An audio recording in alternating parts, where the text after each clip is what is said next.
Bayangkan kamu baru saja menghabiskan semangkuk mie, perutmu kenyang. Tetapi ketika seseorang bertanya, "Sudah makan?" Entah mengapa jawaban yang keluar mungkin, "Belum, baru makan mie." Di banyak rumah Indonesia, roti dianggap camilan. Mie kadang dianggap selingan. Kentang sering menjadi lauk. Makan baru terasa benar-benar makan ketika ada nasi hangat di tengah piring. Kebiasaan ini begitu biasa sampai terdengar seperti hukum alam. Padahal tidak. Indonesia tidak selalu makan dengan cara yang sama. Dan nasi tidak otomatis menjadi makanan utama di setiap pulau. Jadi, bagaimana satu jenis biji-bijian bisa menjadi ukuran kenyang bagi ratusan juta orang? Mengapa perut yang penuh masih dapat merasa belum makan hanya karena tidak ada nasi? Untuk menjawabnya, kita harus kembali ke masa ketika tidak ada supermarket, tidak ada truk pendingin, dan makanan terutama ditentukan oleh apa yang bisa tumbuh di sekitar rumah. Di wilayah rawa dan pesisir Papua serta Maluku, pohon sagu menyediakan pati dalam jumlah besar tanpa harus menciptakan sawah. Sagu bukan makanan darurat. Ia adalah pangan, pengetahuan, dan bagian dari identitas masyarakat. Di dataran tinggi Papua, ubi jalar dapat tumbuh di tempat yang terlalu dingin atau terlalu terjal untuk sawah. Kebun ubi memberi makan keluarga sekaligus menjadi bagian dari pertukaran dan kehidupan sosial. Di wilayah kering Nusa Tenggara, jagung lebih cocok menghadapi musim hujan yang pendek. Di sebagian Jawa dan Madura, jagung dan singkong juga pernah menjadi bagian penting dari makanan sehari-hari.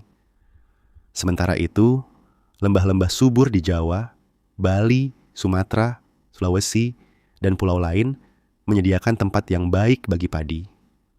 Air dapat diarahkan, tanah dapat diolah, dan panen dapat disimpan sebagai gabah. Nusantara sejak awal bukan sebuah meja makan dengan satu menu. Ia adalah ribuan dapur yang menyesuaikan diri dengan gunung, rawa, hutan, musim, dan sejarah yang berbeda. Padi sendiri sudah berada di bagian kepulauan ini sejak ribuan tahun lalu. Di Minangkabau, Sulawesi, jejak mikroskopis daun dan sekam menunjukkan bahwa padi budidaya telah diproses di sana setidaknya 3.500 tahun lalu.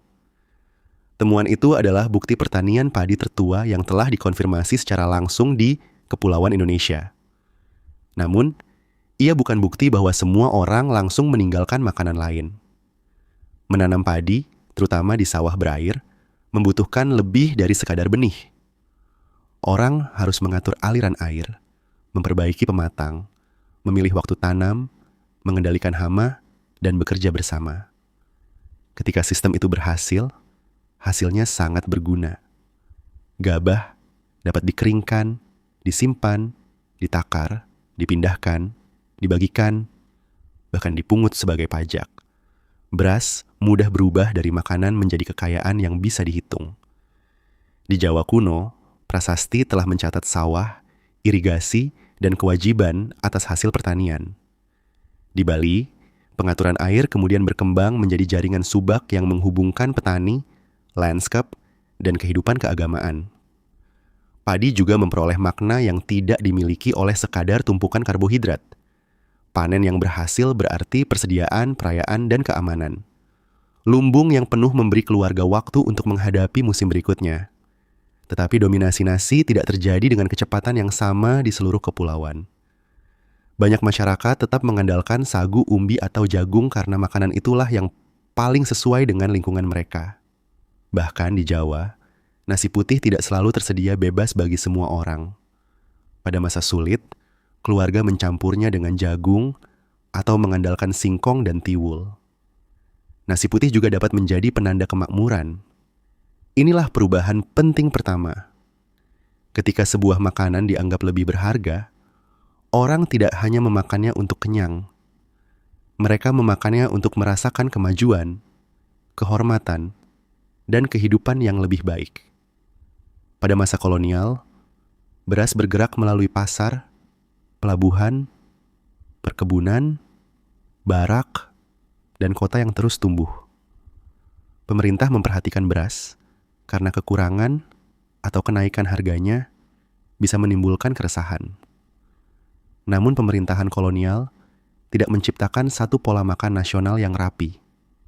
Perang, kerja paksa, tanaman ekspor, kemiskinan, dan perbedaan wilayah membuat kehidupan pangan tetap tidak merata. Ketika Indonesia merdeka, persoalan makanan berubah menjadi persoalan negara. Pemerintah baru harus memberi makan penduduk yang besar, menjaga harga, dan membuktikan bahwa kemerdekaan juga berarti kemampuan menghindari kelaparan. Beras menjadi pusat perhatian karena sudah penting di wilayah berpenduduk padat, mudah disimpan, dan harganya dirasakan langsung oleh banyak keluarga. Ketika harga beras bergerak, keadaan politik ikut terasa bergerak. Pada tahun 60-an, Indonesia menghadapi produksi yang tidak stabil, pertumbuhan penduduk, inflasi, dan kekurangan pangan. Negara masih harus mengimpor beras dalam jumlah besar. Kemudian datang sebuah proyek raksasa untuk mengubah pertanian. Pemerintah Orde Baru menjadikan peningkatan produksi beras sebagai salah satu ukuran utama keberhasilan pembangunan.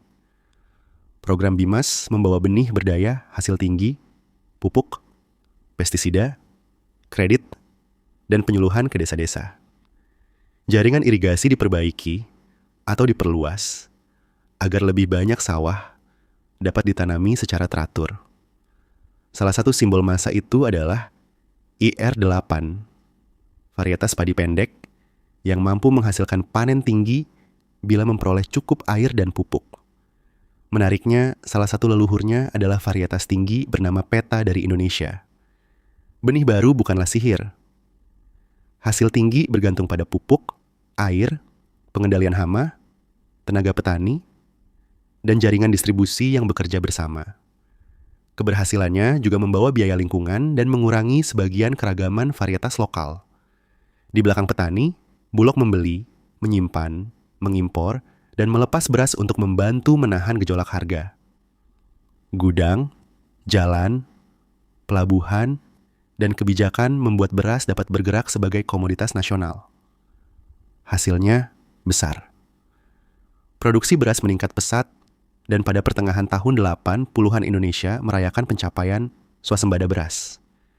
Bagi negara yang sebelumnya sering kekurangan, ini adalah kemenangan politik dan teknis. Tetapi keberhasilan itu juga mengubah arti kata pangan. Program bantuan dibagikan dalam beras. Keadaan aman diukur lewat persediaan beras. Harga yang paling sering diberitakan adalah harga beras. Sedikit demi sedikit, pesan yang tertanam menjadi sederhana. Jika sebuah keluarga punya beras, mereka punya makanan. Jika sebuah daerah belum makan nasi, daerah itu seolah belum sepenuhnya maju. Para peneliti menyebut proses ini dengan berbagai istilah, termasuk berasisasi. Bukan berarti ada satu perintah rahasia yang memaksa semua orang mengganti makanannya dalam semalam. Perubahannya terjadi melalui banyak jalur. Harga, bantuan pemerintah, sekolah, pasar, migrasi, restoran, kemudahan memasak, dan gagasan bahwa nasi putih adalah tanda kehidupan yang lebih makmur. Di Siberut, misalnya, masyarakat Mentawai telah lama mengandalkan sagu dan umbi. Namun beras kemudian diasosiasikan dengan modernitas, kemudahan penyajian, dan status, meskipun tidak selalu dianggap lebih mengenyangkan.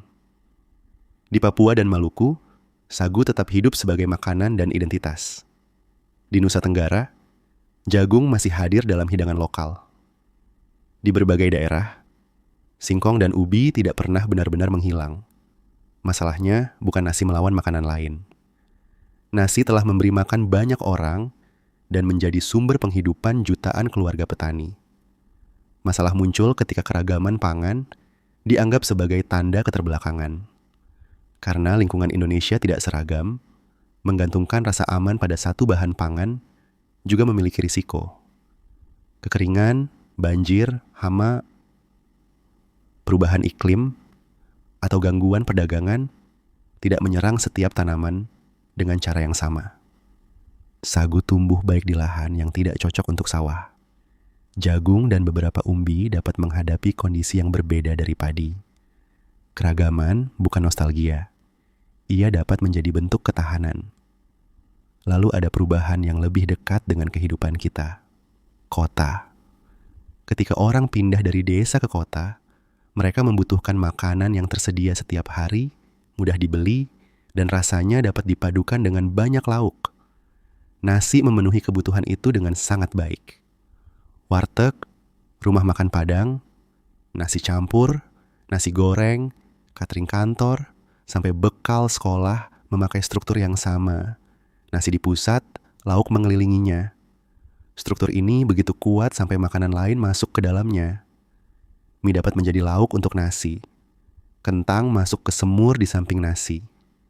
Bahkan jagung kadang hadir sebagai sayur, bukan lagi makanan pokok. Itulah sebabnya rasa belum makan tidak hanya datang dari lambung.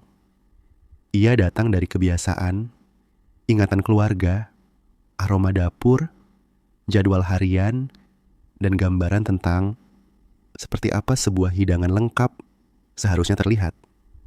Ketika kita berkata belum makan setelah menghabiskan roti atau mie, kita sedang mengulang sejarah panjang. Tanpa menyadarinya, sejarah lingkungan, status, teknologi pertanian, pasar, dan kebijakan negara. Jadi, mengapa orang Indonesia merasa belum makan kalau belum nasi? Bukan karena tubuh manusia Indonesia hanya dapat mengenali beras. Tubuh kita dapat memperoleh energi dari banyak sumber. Jawabannya, karena selama ribuan tahun, dan terutama selama beberapa generasi terakhir, nasi berubah dari salah satu makanan pokok menjadi bahasa bersama tentang kenyang, aman, dan hidup layak. Namun bahasa itu tidak harus menghapus bahasa pangan yang lain.